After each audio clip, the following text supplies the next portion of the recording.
सर्वांना क्रांतिकारी जय भीम, जय शिवराय, जय संविधान, जय पॅन्थर. बंधूंनो, आपल्यासमोर लाईव्ह येण्याचं कारण संसदेमध्ये देशाचे गृहमंत्री अमित शाह यांनी महामानव डॉक्टर बाबासाहेब आंबेडकरांचा एकेरी उल्लेख करून आंबेडकरी म्हणजे फॅशन झालेली आहे अशा नालायक देशाचं दुर्दैव म्हणावं की जो माणूस त्याच्यावर भरपूर असे गुन्हे आहेत तो तडीपार होता आणि भारतीय संविधानामुळे त्याला आज संसदेमध्ये बोलण्याचा अधिकार मिळाला, देशाचा गृहमंत्री होण्याचा अधिकार मिळाला. असा हरामखोर व्यक्ती डॉक्टर बाबासाहेब आंबेडकरांच्या नावाचा उल्लेख एकेरी करतो. अशा या टकल्याला BJPच्या सडक्या मेंदूला जागेवर आणण्याची वेळ आलेली आहे. तुम्ही मध्यंतरी पाल 2018ची घटना पाहिली भीमा कोरेगावची.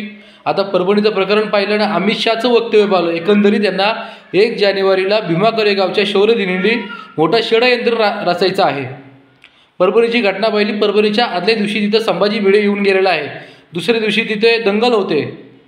भीमा कोरेगावची घटना पाहिली. भीमा कोरेगावच्या आदल्या दिवशी तिथं संभाजी भिडे येऊन जातो, तिथं दंगल घडते आणि ही दंगल कुठेतरी आज शांत होते आणि परत भीमसैनिकांची डोकी फिरवण्याचं काम इथले देशाचे गृहमंत्री करतोय.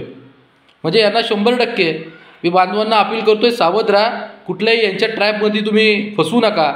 कारण येणाऱ्या 1 जानेवारीला हे मोठ्या प्रमाणात मला असं वाटतंय का हे मोठं षडयंत्र करून इथला आपला शिक्षित भीमसैनिक आहे याला अडकवण्याचा प्रयत्न करतात. आज जी शिक्षित मुलं आहेत यांना कशा पद्धतीने ट्रॅपमध्ये अडकून यांचं आर्थिक आणि सामाजिक आणि शैक्षणिक आयुष्य उद्ध्वस्त करण्याचा प्रयत्न या अशा वक्तव्यामध्ये करतात. कारण का त्यांना माहिती आहे जेव्हा जेव्हा महापुरुषांवर डॉक्टर बाबासाहेब आंबेडकरांवर जेव्हा बोलतील तेव्हा इथला भीमसैनिक हा शांत बसत नाही. हा रस्त्यावर येतो, आंदोलनं करतो आणि आंदोलनं केल्यानंतर यांच्यावर केसेस होतात, गुन्हे दाखल होतात आणि गुन्हे दाखल झाल्यानंतर यांचं लाईफ ही बरबाद होणार आहे. म्हणजे एकंदरीत यांच्याकडे पाहता तर आपलं हे राजकीय जे आरक्षण असेल, आपलं शैक्षणिक आरक्षण असेल, हे संपवण्याचं काम यांचं षडयंत्रण आहे आणि आपले डोकं फिरवण्याचं काम आहे. हे भारतीय जनतेच्या मी जर त्या ठिकाणी संसदेमध्ये खासदार असतो तर अमित शहाला तिथल्या तिथं वाजवला असता. कुठल्याही प्रकारचा विलंब न करताना डॉक्टर बाबासाहेब आंबेडकरच्या नावाचा उद्गार त्यांनी चुकीच्या पद्धतीने करता त्याला तिथल्या तिथं वाजवला असता आम्ही. अमित शहा जेव्हा जेव्हा कुठे आमच्या महाराष्ट्रामध्ये फिरेल तेव्हा तेव्हा त्याला भीमसैनिक चोप देतील आणि चोप दिल्याशिवाय राहणार नाही. कारण का जेव्हा बाबासाहेबांचा विषय येतो तेव्हा आमच्या अस्मितेचा विषय येतो आणि तेव्हा आम्ही अशा गुन्ह्या बिन्याला बिलकुल घाबरत नाही.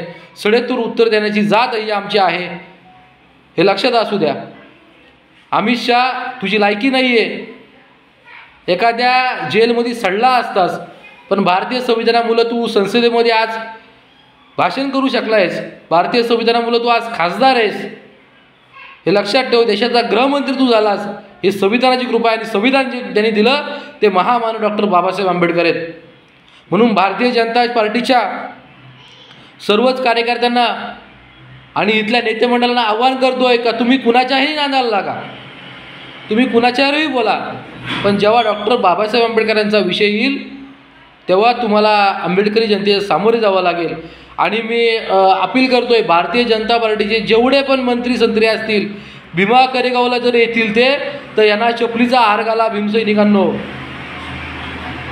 देशाच्या गृहमंत्र्यांनी अमित शहानी तात्काळ या वक्तव्य मागे घ्यावे आणि माफी मागावी.